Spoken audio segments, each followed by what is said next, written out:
새벽 기도회를 시작하며 함께 찬양하며 나아가겠습니다. 주를 향한 나의 사랑을 찬양하겠습니다. 주를 향한 나의 사랑을 주께 고백하게 하소서. 아름다운 주의 그늘 아래 살며 주를 보게 하소서. 주님의 말씀 선포될 때에 땅과 하늘 진동하리니 나의 사랑 고백하리라. 나의 구주 나의 친구 부드러운 주의 속삭임 나의 이름을 부르시네. 주의 능력 주의 영광을 보이사 성령을 부으소서. 메마른 곳 거룩해지도록 내가 주를 찾게 하소서. 내 모든 것 주께 드리리. 나의 구주 나의 친구. 아멘. 이 시간 오늘 새벽 기도의 자리를 위하여서 함께 기도하며 나아가겠습니다. 사랑과 은혜가 풍성하신 하나님 아버지 감사합니다. 오늘 이 아침 우리를 다시 주님의 말씀 앞에 서게 하여 주시고 그 귀한 말씀을 통하여 우리의 삶을 돌아보고 우리의 마음과 영을 다시 한번 돌아볼 수 있도록 인도하여 주심에 감사합니다. 주님, 이 시간 성령으로 함께하여 주셔서 우리의 마음과 영을 주장하여 주시고 이젠 그 죄악된 길에서 돌이켜 의와 진리의 길로 나아가기로 결단할 수 있는 귀하고 복된 시간 되도록 인도하여 주시옵소서. 또한 아버지, 이 아침 주님 앞에 나아가 기도하는 그 시간을 통하여 우리의 마음을 내어놓고 주님 앞에 나아갈 때 주님이 주시는 그 십자가의 은혜로 말미암아 위로와 소망을 회복할 수 있는 귀한 시간 되도록 주님 축복하여 주시옵소서. 모든 말씀 우리 주 예수 그리스도의 이름으로 간절히 기도드립니다. 아멘. 오늘도 새벽 기도의 자리에 나오신 여러분들을 주님의 이름으로 환영하고 축복합니다. 이 시간 오늘 우리에게 주시는 하나님의 말씀을 함께 봉독하겠습니다. 오늘 우리에게 주시는 하나님의 말씀은 잠언 31장 1절에서 9절까지의 말씀입니다. 잠언 31장 1절에서 9절까지의 말씀입니다. 저와 여러분이 한 목소리로 함께 봉독하겠습니다. 제가 봉독해 드립니다. 르무엘 왕이 말씀한 바 곧 그의 어머니가 그를 훈계한 잠언이라. 내 아들아 내가 무엇을 말하랴. 내 태에서 난 아들아 내가 무엇을 말하랴. 서원대로 얻은 아들아 내가 무엇을 말하랴. 내 힘을 여자들에게 쓰지 말며 왕들을 멸망시키는 일을 행하지 말지어다. 르무엘아 포도주를 마시는 것이 왕들에게 마땅하지 아니하고 왕들에게 마땅하지 아니하며 독주를 찾는 것이 주권자들에게 마땅하지 않도다. 술을 마시다가 법을 잃어버리고 모든 공고한 자들의 송사를 굽게 할까 두려우니라. 독주는 죽게 된 자에게 포도주는 마음에 근심하는 자에게 줄지어다. 그는 마시고 자기의 빈궁한 것을 잊어버리겠고 다시 자기의 고통을 기억하지 아니하리라. 너는 말 못하는 자와 모든 고독한 자의 송사를 위하여 입을 열지니라. 너는 입을 열어 공의로 재판하여 공고한 자와 궁핍한 자를 신원할지니라. 아멘. 우리는 계속해서 잠언의 말씀을 묵상하고 있는데요. 이제 잠언의 말씀이 마지막 31장을 묵상하기에 이르렀습니다. 잠언의 말씀은 내일 마무리가 되게 되고요. 7월부터는 우리는 야고보서의 말씀을 묵상하게 됩니다. 저는 개인적으로 이번 잠언 말씀을 큐티하면서 많은 새로운 깨달음과 도전을 받을 수 있었던 참 귀한 시간들이었습니다. 무엇보다 우리의 신앙이 깨달음과 자기 만족에 그치는 것이 아니라 삶과 연결되고 우리의 삶의 자리를 통해서 하나님의 말씀이 이루어지고 실천하는 데까지 나아가야 함을 다시 한번 깨달을 수 있었고, 바로 그와 같은 실천으로 나아가는 신앙이 온전한 신앙이라는 것을 다시 한번 깨달을 수 있었습니다. 여러분의 마음과 삶의 자리에 이 잠언의 말씀이 더욱더 깊이 뿌리 내림으로 귀한 열매를 맺어가시는 저와 여러분의 삶의 자리가 되기를 주님의 이름으로 축복합니다. 어제 30장의 말씀에서 아굴의 잠언의 말씀을 묵상하였던 우리는 오늘 31장을 시작하면서 새로운 인물을 만나게 됩니다. 바로 르무엘 왕의 어머니인데요. 오늘 31장의 말씀은 그 르무엘의 왕의 어머니의 말씀을 기록해 놓은 잠언입니다. 31장에 나오는 르무엘의 왕이 누구인지는 불분명합니다. 다만 그가 하나님을 경외하였던 경건한 왕이었다는 것만큼은 분명합니다. 르무엘이라는 이름이 원래 누구에게 속한 혹은 누구를 위한이라고 하는 의미를 가지고 있는 전치사 네와 또 하나님을 의미하는 엘이라는 히브리어 단어로 결합된 이름입니다. 그래서 이 이름은 하나님께 속한 혹은 하나님을 위한이라는 의미로 해석될 수 있는 이름입니다. 때문에 학자들에 따라서는 이 르무엘이라고 하는 이 왕을 솔로몬이나 히스기야로 보기도 하고, 이름을 알 수 없는 경건한 왕으로 이해하기도 합니다. 그러나 중요한 것은 그 르무엘이 누구든지 간에 그는 분명히 왕이었으며 어머니의 철저한 가르침을 받고 있다는 것입니다. 그렇게 31장의 말씀은 1절에서 어머니가 왕인 아들에게 전하고 있는 잠언임을 밝히고 있고, 2절에서는 어머니의 조언에 귀 기울일 것을 여러 차례 훈계하고 있는 것을 보게 됩니다. 그리고 3절에서 9절까지의 말씀에는 왕으로서 가져야 하는 기본적인 소양에 대하여서 권면하고 있는 내용입니다. 특별히 3절부터 7절까지에는 왕으로서 가까이 하지 말고 멀리 해야 할 것들에 대해서 지적하고 계시는데요. 특별히 여인에게 집착하는 것과 술에 취하는 것을 그치라고 권면합니다. 8절과 9절에서는 왕으로서 마땅히 힘써야 할 것들에 대해서도 지적합니다.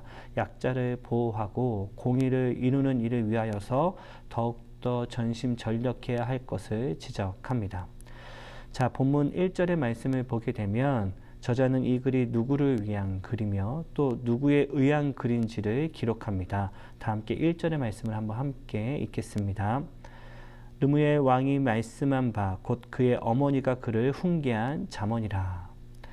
앞서 확인하였던 것처럼 이 르무엘이라는 왕이 구체적으로 누구를 정확하게 지적하고 있는지는 우리가 알 수 없지만, 중요한 것은 그가 하나님을 경외하는 왕이었으며 동시에 어머니의 훈계와 교훈에 귀 기울일 줄 아는 왕이었다는 것입니다. 그렇지 않았다면 어미가 어찌 그에게 교훈을 할 것이며 그 글이 어떻게 이렇게 기록되어 성경에 남아 있을 수 있겠습니까? 그는 한 나라의 왕인 동시에 무엇보다도 지혜로운 어머니의 이야기에 귀 기울일 줄 아는, 더욱 나아가 어머니께 순종할 줄 아는 지혜를 가진 자였다는 것입니다. 제가 참 좋아하는 드라마 중에 세종대왕의 한글 창제에 대한 이야기를 하고 있는 뿌리 깊은 나무라는 이 드라마를 본 적이 있습니다. 이 드라마는 세종대왕의 여러 일화들을 이 드라마 안에 잘 녹여낸 드라마로 유명하였고, 특히 그의 업적과 그의 유명한 일화보다는 실제 그 세종대왕의 삶의 모습과 고민들을 잘 담아낸 드라마로 유명했습니다. 그 드라마의 내용 중에 기억나는 것은 틈만 나면 이 세종대왕이 경연을 열어서 관리들을 곤혹스럽게 만들었던 장면들이었습니다. 하루에 3번이나 경연을 열어 국가의 중대사를 논의했다라고 하는데요. 경연은 조선시대 당시 유학의 경서와 사서에 대하여 논의하였던 학술 제도였습니다. 조선시대에는 이를 제도로 정비하고 기능을 확장하여 심지어 이때의 정치를 경연정치라고 불릴 정도로 이렇게 경연에 열심을 내었다라고 기록합니다. 국가의 경영에 대하여 공부하고 논의하였던 이 자리를 통하여서 특별히 세종대왕 시대에는 실록에 등장하는 경연에 대한 기록만 2000여에 달할 정도로 이렇게 많은 경연을 통하여서 국가의 중요한 내용들을 논의했다라고 합니다. 세종대왕은 어진 임금으로 서기 위해서는 늘 지도자들이 그 누구보다도 배우는 일에 게을리해서는 안 된다라는 뜻으로 이와 같은 경연을 열심히 진행하였던 것입니다. 그리고 그렇게 학문에 열심이었던 세종은요, 이른 나이에 당시 소갈, 즉 당뇨병의 시각을 잃었다라고 합니다. 어쩌면 그런 배움에 대한 열정과 희생으로 나라는 안정을 얻게 되었고 한글이라는 위대한 국가적인 업적을 남길 수 있었던 것이 아닐까요? 보통 이전의 왕들은 한 나라의 최고의 위치에 오르고 난 후에는 오히려 게을르며 유의를 즐기는 왕이 많았지만 세종은 반대로 더욱더 열심을 내어서 배우고 깨달아 역사 가운데 위대한 업적을 남기며 한 나라를 안정되게 이끌 수 있었던 것입니다. 위대한 석학이나 대학에서 특출난 교육을 받는 것이 아닌 오늘 본문의 어머니의 교훈과 훈계의 기기를 줄 알았던 또한 순종할 줄 알았던 이 지혜자의 왕의 모습처럼 말입니다. 사랑하는 지도자 여러분, 이는 단지 세상의 왕이나 지도자들을 향한 교훈만은 결코 아닐 것입니다. 베드로 사도는 우리를 일컬어 너희는 택하신 족속이요 왕같은 제사장이요 거룩한 나라요 그의 소유된 백성이다라고 말씀하지 않았습니까? 우리는 모두 하나님 나라의 왕같은 제사장으로 부름받은 자로서 세상의 빛이 되어야 하는 자들로 부름받지 않았습니까? 그러니 우리도 어찌 배우고 깨닫는 일에 게을릴 수가 있겠습니까? 하나님 말씀 앞에서 우리가 어떻게 그 말씀을 소홀히 여기며 더욱더 열심히 깨닫기 위하여 노력하는 일을 게을리 할 수 있겠습니까? 하나님 말씀을 더욱더 귀히 여기며 그 말씀에 더욱 매진하였던 다윗은 날로 흥왕하였지만 반면 말씀의 책을 불태웠던 여호야김 왕은 이내 멸망하였던 것을 우리는 역사적으로도 보게 되었습니다. 사랑하는 기도자 여러분, 그래서 우리는 늘 배우는 일에 겸손함으로 열심을 내야 합니다.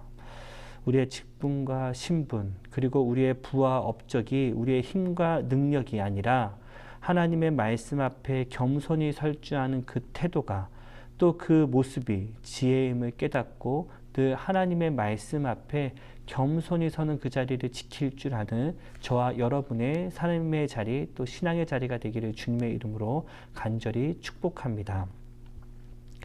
또한 귀한 자녀를 우리에게 허락하여 주신 하나님의 은혜를 기억하며 우리 모두는 부모로서 자녀를 가르치고 훈계하는 일을 또한 게으르게 하지 말아야 합니다.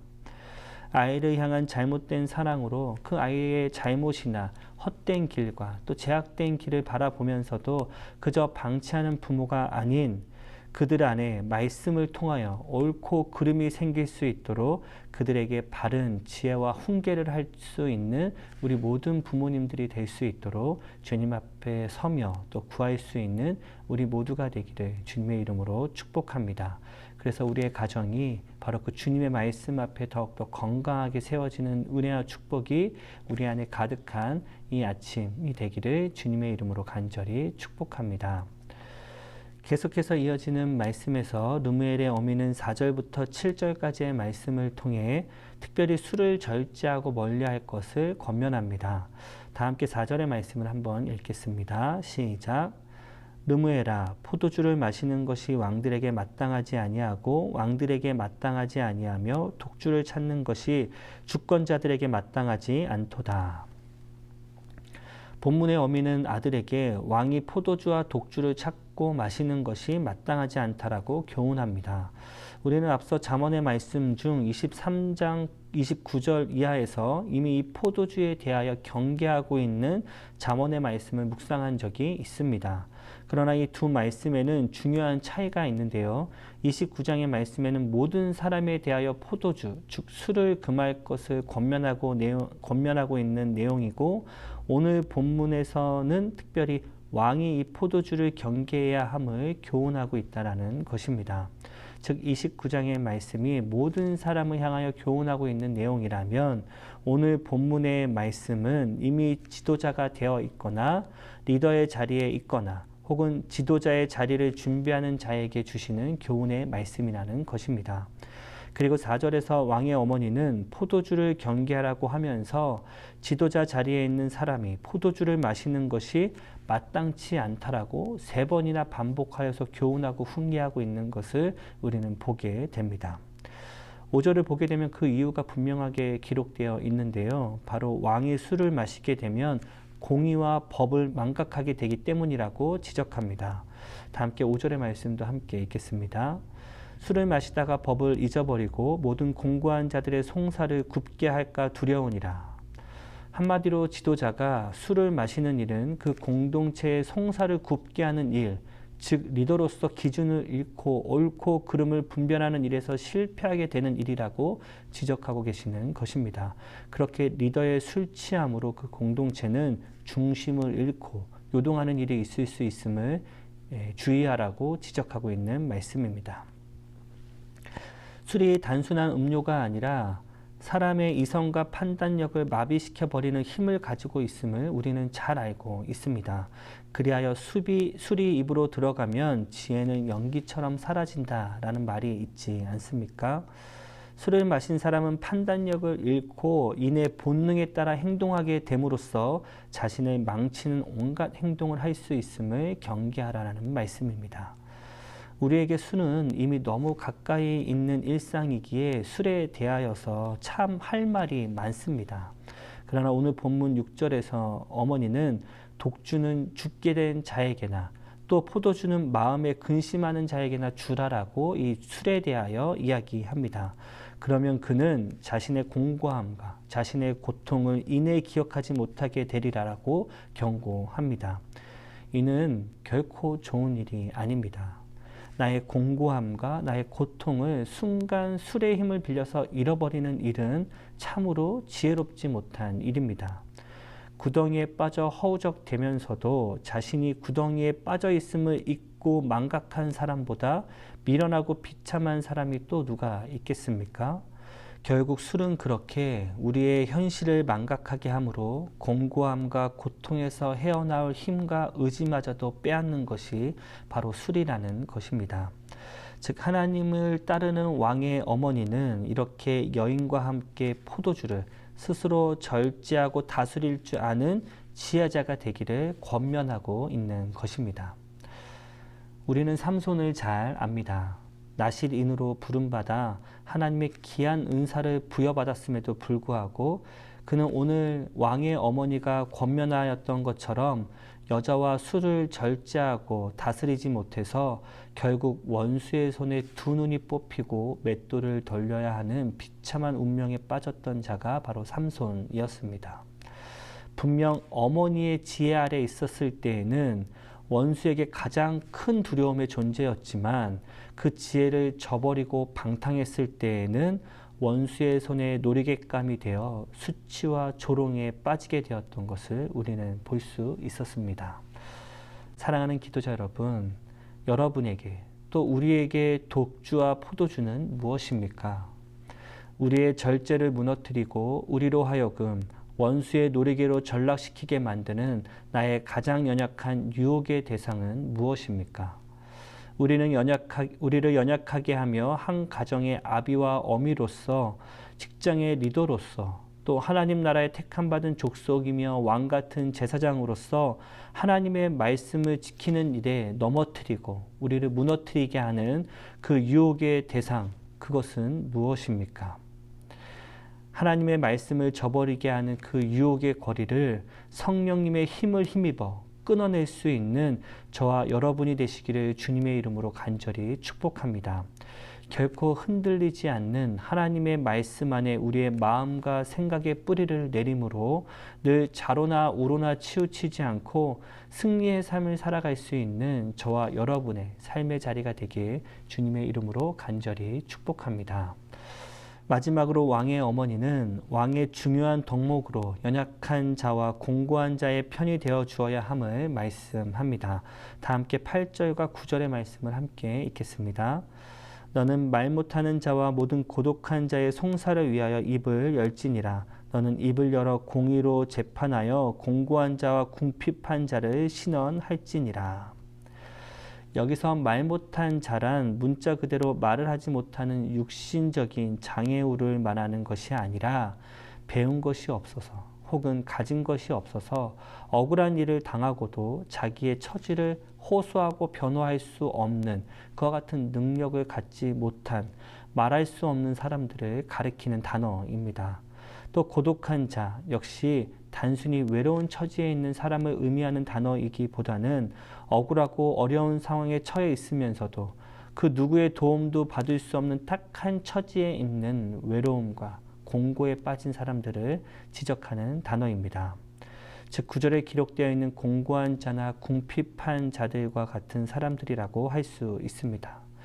왕의 어머니는 앞서 왕으로서 주의해야 할 여자와 술에 대하여 이야기한 후 왕으로서 가장 먼저 해야 할 기본적인 소양으로서 지적하고 있는 것이 바로 이 약자들의 편에서 그들의 입이 되어주고 그들의 마음의 억울함을 풀어주어야 할 재판장이 되어야 함을 훈계하고 계시는 것입니다. 나라의 부국 강병을 명하기 전에 약한 자들의 편에서 그들의 편이 되어야 함을 지적하고 계시는 것입니다. 그런데요, 사실 왕이 약자 편에 선다라는 이 말은요, 왕의 입장에서는 결코 말처럼 쉬운 이야기가 아닙니다. 왜냐하면 왕이요, 약자 편에 선다라는 말은 동시에 강자를 등지고 그들의 원수가 되는 일일 수 있기 때문입니다. 예컨대 왕이 약자의 편에 서기 위하여서 부자들의 세금을 늘려 약자들의 복지를 위해 쓰겠다라고 한다면 부자 중에 누가 이를 좋아하겠습니까? 또한 약자들의 인권을 증진시키기 위하여서 강자의 권리를 축소시킨다라고 제안한다면 강자들은 그 즉시 반발할 것입니다. 그래서 대개 리더는요, 강자 편에 서는 것이 일반적입니다. 그래야만 자신의 입지가 더욱 단단해지기 때문입니다. 그래서 오히려 정치적인 환심을 사기 위해서 왕은 강자에게는 자비롭고 약자에게는 잔인한 것이 일반적인 상례입니다.